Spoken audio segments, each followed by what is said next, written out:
Hey everyone, I'm Melissa with Home with a Twist. Welcome into my kitchen for my first episode of the Hostess Journal. And the Hostess Journal is just a virtual check-in with me every Saturday morning so that you can enjoy your coffee. And we just talk about something fun related to hosting, heirloom recipes, decorating, hosting conundrums. It's an extension of what I offer on Instagram and on homewithatwist.com, my blog. But I'm trying to make it a little bit more of a personal connection and quick, because I know that we're all pulled in different directions and maybe you don't have time to sit down and watch an extensive video. But for just 5, 10, 15 minutes a week, you can sit down with your morning coffee or your Diet Dr. Pepper and learn something new, get some inspiration, and also maybe get a sense of calm from me about the 40 plus years I have of hosting experience, and that it's all about intention and not perfection. So let's get started with today's edition. I'm going to teach you all how to make my stovetop potpourri for fall. Now you can Google lots of recipes. Pinterest has an extensive library of seasonal stovetop potpourris. I like to use this one in the fall, especially when I'm having people over for dinner parties, or if a girlfriend's just going to stop by and have coffee, or really just if I want to romance my own life and make my house smell like fall.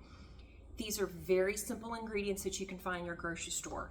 I like to stock up on cranberries and keep a bag or 2 or 3 in my freezer.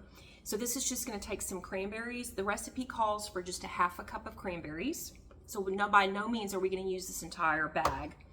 An orange, whole cloves, and cinnamon sticks. Now I will agree that cinnamon sticks is probably not going to be something that you're just going to automatically have on hand, but you can pick up a bag of these. This is the brand, Fiesta brand, that I picked up here at my local grocery store. And just keep these in your refrigerator. What I love about cinnamon sticks is it really elevates your apple cider.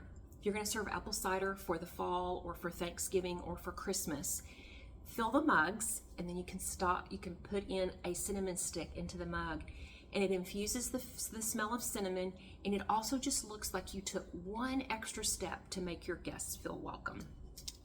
Now I have a clear glass lidded pot that is heat safe. I got it on Amazon. I will link it below in the comments section. I designate this as my potpourri for the stove. I try not to use I did in the beginning, and then I realized it does leave a little bit of a residue if you're going to leave it on the stove. Let it cool off and then reuse it for several days in a row, which you can. By the way, never leave your potpourri unattended in the house, ever, ever, ever. You always want to make sure that you're near the stove or in the same room as the stove. You don't want to put it on and forget about it and go run errands. It's a fire safety hazard. So make sure that you remember that, and also be wary of your children wanting to get around the delicious smell of your potpourri. Keep it on the back burner, out of hand's reach, okay? So I like to use this, and I just keep it designated as my potpourri pot. I don't use it for anything else. And what else I love about it is that it's clear. So you can see through it. You can see if you need to add more water, and it also just creates visual appeal. Remember, your guests' welcome starts at the front door. So the minute you open the door and they come in, they want to be smelling something delicious, and you've got it on the stove, and it took you less than 5 minutes to assemble it, if even. So my recipe says 3 cups of water. I just kind of eyeballed it. To me, that looks like 3 cups of water. And then we're going to add a half a cup, and I'm not using a measuring cup. I'm just using my hands. But I'm going to put in about a half a cup of cranberries. They're going to float to the top. 4 cinnamon sticks. And then a tablespoon of whole cloves. And I will do that just so that I don't overuse the cloves. Here's my little trusty tablespoon. And then you're also going to put in a dash of nutmeg. There we go. I just love the smell of cloves. I mean, there's nothing like it. I love, it's a fun activity to do with your kids or your grandchildren or your nieces or nephews or any children that live in your neighborhood, is to have them stick the cloves in the orange. Just the smell of the combination of oranges and cloves that just speaks fall to me. All right, let me grab the nutmeg.